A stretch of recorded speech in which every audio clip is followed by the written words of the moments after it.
What is going on, guys? Money Webby here, back again on Thursday. We got 3 games here tonight. I got it broken down for you again with my money six of the favorite plays on the slate. Before we get going, if you could spam up that like button, would be greatly appreciated. Let's try to get around 100 likes again in this one. We can hit that. Thank you. Yesterday, an up and down night with the plays. We had 2 really good plays. Andre Drummond, Luka Doncic both did their thing. Doncic could have done a little bit better if it didn't turn into a blowout in the second half. He didn't play as many minutes as he probably would have in the fourth quarter because they're up around 15 to 20 points at the beginning of the fourth quarter. Andre Drummond, though, the best player on the slate, went absolutely off, returned a ton of value. So that was really good to see. Also, got some tough luck with Marvin Bagley. Couldn't hit his shots. That game turned a little bit uglier as well. And I thought he would get more minutes here this season, but obviously I guess I overestimated the smartness of Luke Walton. I mean, Marvin Bagley, he's literally their 4th overall pick from last year. I mean, eventually you're going to have to give the guy 30 plus minutes. You can't just have him average 30 minutes a game and expect him to be a really good contributor for your team. So I was expecting to see an uptick there. He only played 27 minutes, so that was disappointing. Robert Covington was pretty good. Got a little bit lucky with it going to overtime. Tyler Hero was solid. Another guy that didn't hit his shots as well as I was hoping for. I thought he'd be, honestly, the first or second best scorer on the team, but we had a guy named Nunn step into the starting lineup with Jimmy Butler out, and he just turned up. I mean, never heard of the guy, but I guess he took that to heart with me recommending Tyler Hero, and he went off himself. Dennis Schroeder, that was probably the most annoying play of yesterday. He got the minutes. I mean, 31 minutes for a guy, I believe, what was he priced at, 4,100 yesterday? If you're getting 31 minutes for a guy priced at that salary, then it's a pretty damn good play, I would say, just based on the minutes he's getting. And this is a guy that has been a good scorer throughout his career, but shot 1 for 8. I mean, he filled it up beyond that, too, with 7 rebounds or 6 rebounds and 4 or 5 assists or something, but just couldn't hit a shot, so that can happen sometimes with DFS. And also, I was expecting a blow in that game, but I'm not sure if Mike Conley showed up to the arena half awake. The guy shot 1 for 16. I'm not sure what happened with him last night, and that kind of ruined the blow-up potential of that game as he was playing for the Thunder pretty much last night. But that was it for the plays. Let's hop right into it, though, for tonight. James Harden first up. I mean, there's going to be some people, I think, a little bit scared of what's going to happen with James Harden this year with a guy like Russell Westbrook next to him. But in the preseason, we still saw James Harden being James Harden, putting up monster lines. And honestly, the pieces around Russell Westbrook and James Harden are just guys that don't need the ball at all. So they're going to be still super usage, I think. And this kind of matchup plays into James Harden, I think, a little bit more than Russell Westbrook. The Milwaukee Bucks was, I believe, the best defense in the paint last year, and that's kind of Russell Westbrook's game. So I think James Harden will be that perimeter scoring option for the Houston Rockets tonight. Will be able to find some assists like always and be able to fill it up. So I think it's 9,700 for a guy of his upside is crazy. He can drop over 70 DraftKings points any given night, no matter the matchup. They're at home here, so I'm going to go ahead and lock him in there as my first guy.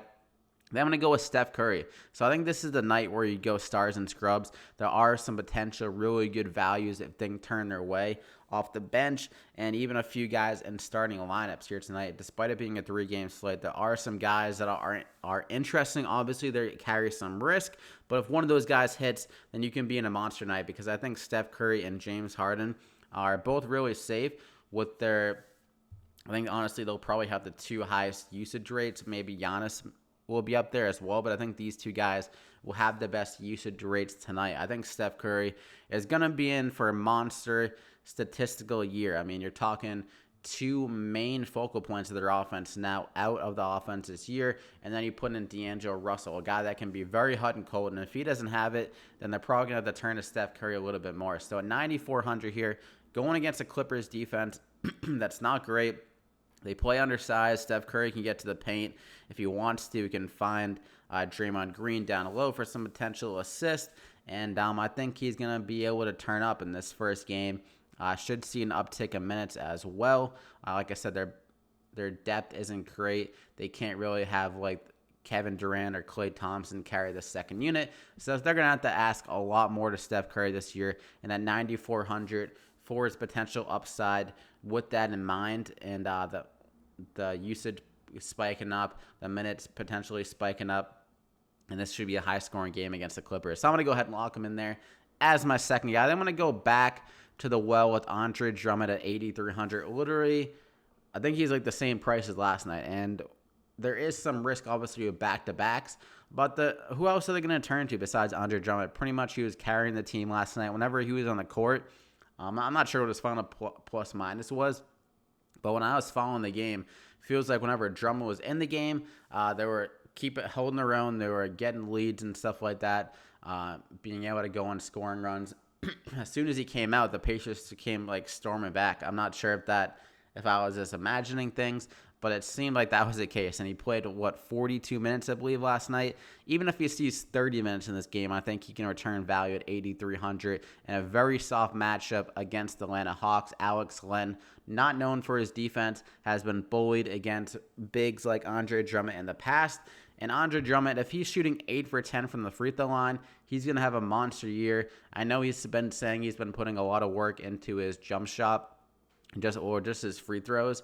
I believe he said that last year, and I've heard him kind of talk about how much he's trying to improve that over the past year, it seems like. So if that can be the case, if he can shoot like 70% from the free throw line, I think he could be a monster this year, DFS-wise, and especially without Blake Griffin again here tonight. So I think he'll be able to flirt with another huge double-double and go to work in this. A really good matchup against the Atlanta Hawks. Not worried about the back-to-back, as the price tag doesn't really reflect Blake Griffin being out still, in my opinion. So I'm going to go ahead and lock him in there. Oops, we did it again. That's my third guy. If you press it too hard, it wants to pull something up if you search for it. But Montrezl Harrell is going to be my fourth guy at 6,100. Another guy got a ton of minutes, 39 minutes against the Lakers in Game 1. And it kind of makes sense. The Lakers can play some smaller basketball with Anthony Davis at the 5 and stuff like that. And they have like a lot of wing players and not centers playing that many minutes. Like Dwight Howard is playing a few minutes, JaVale McGee was playing a few minutes, but they do play typically a little bit smaller. So Montrezl Harrell was able to see some extra run there. And the same thing goes against the Golden State Warriors here tonight. Kevon Looney will probably draw the start at center, but I don't expect him to be a high minute guy. They'll probably have Draymond Green at the 5 some. And Montrezl Harrell, he typically does pretty damn good against Golden State, 27 minutes on average, 29 DraftKings points on average, shot 66% against the team. Was having some decent lines against him in the playoffs when he was getting more minutes. 30 minutes he got 42, 33 minutes he got 41. So if he can get around 30 minutes here again, I honestly think he can get us 35 DraftKings points plus. He's always a guy that's very efficient and does a lot of work in the minutes he gets. So I think he can be a double-double threat and be able to put in some work against Golden State. The best way to attack them over the years has been down low. I think that remains the case here with Montrezl Harrell. So I'm going to go ahead and lock him in there. Also, their bench is pretty damn bad for the Warriors, so I think Harrell can go to work against that bench defense. So those are the first 4, and now we're going to go to the value, Wesley Matthews. So he's a little bit risky, obviously, as he's not a guy that fills it up by any means. He's more of a scorer. But at 3,500, he's drawn the start. It's a pretty damn good matchup against Houston and James Harden. Harden, first game of the year, do I expect him to be going balls to the wall on defense? Probably not. He's a little bit more locked in on the offensive end. So I think Wesley Matthews will be able to get a few open looks here. Giannis does create a lot of good opportunities for three-point shooters. And he got the start, so I'm expecting him to get over 25 minutes for a guy at that price tag at 35. For a guy at the price tag of 3,500, getting 25 minutes plus, and in a high-scoring atmosphere, I think he can back his way into 20 DraftKings points here. In this game, he has shown the ability to be a solid scorer in the past when asked upon, and I think he can do it here tonight. So I'm going to go ahead and lock him in there. A starter, like I said, a high-scoring game. And some good opportunities probably likely to come to him with Giannis being the focal point of the offense and attracting most of the attention. And for my 6th guy, the value play of the day, DeAndre Bembry, if I could type. 3,200 here against Detroit. So Detroit on the back-to-back, their defense will probably be a little bit lackluster. The Atlanta Hawks played a very fast pace, so I think they could tire out pretty good. And DeAndre Bembry is a guy that can, I think he's a little bit underrated. I mean, I like what I've seen from him in the past last year. I mean, I haven't seen him play a full season worth of games. Whenever I tune into the game, it seems like he's put in work. Maybe he just knows I'm watching and he wants to turn up. But at 3,200, what the biggest thing here is that Cam Reddish, the rookie, he's expected to get 20 minutes around, so 25 at max, 25 minutes.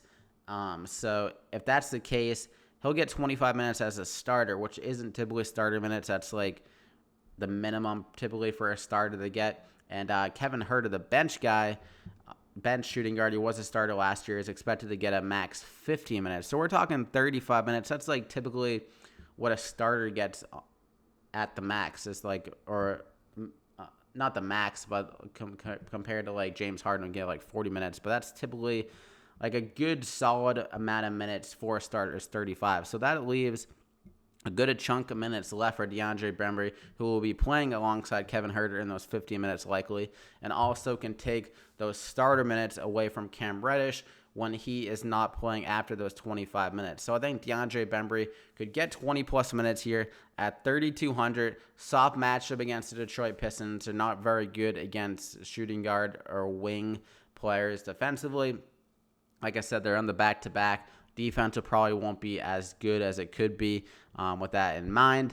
And he's been a guy that can fill it up. He was having some good lines in the preseason when Kevin Huerter and Cam Reddish both weren't playing.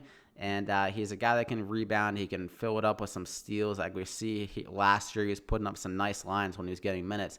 And I think he'd be a nice play at 3,200. So I'm going to go ahead and lock him in there as my final guy. Also, there is a potential that people just gloss right over him with the news that Cam Reddish is starting, Kevin Huerter is playing. They forget about DeAndre Bembry. Obviously, that could just bite me in the ass if the coach, for whatever reason, decides to not play DeAndre Bembry off the bench.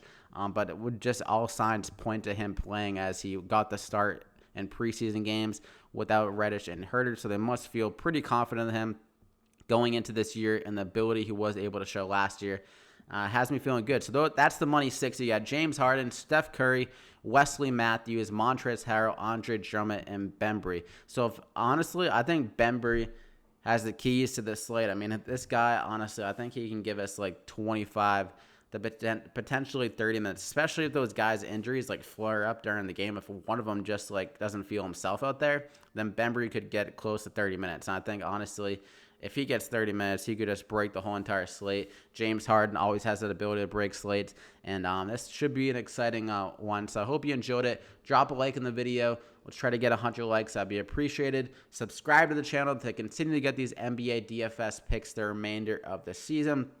Good luck here tonight. Also, follow me on Twitter at MoneyWebby. As we know, in that NBA, things can change. Jimmy Butler out game one with personal reasons. Things can change during the day. I mean, we never know what's going to happen. Steph Curry might have an upset stomach by 7:30 or something like that.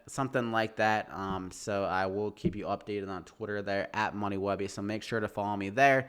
And good luck. Hope you win. Too much money you can handle. And we'll see you back here again next time.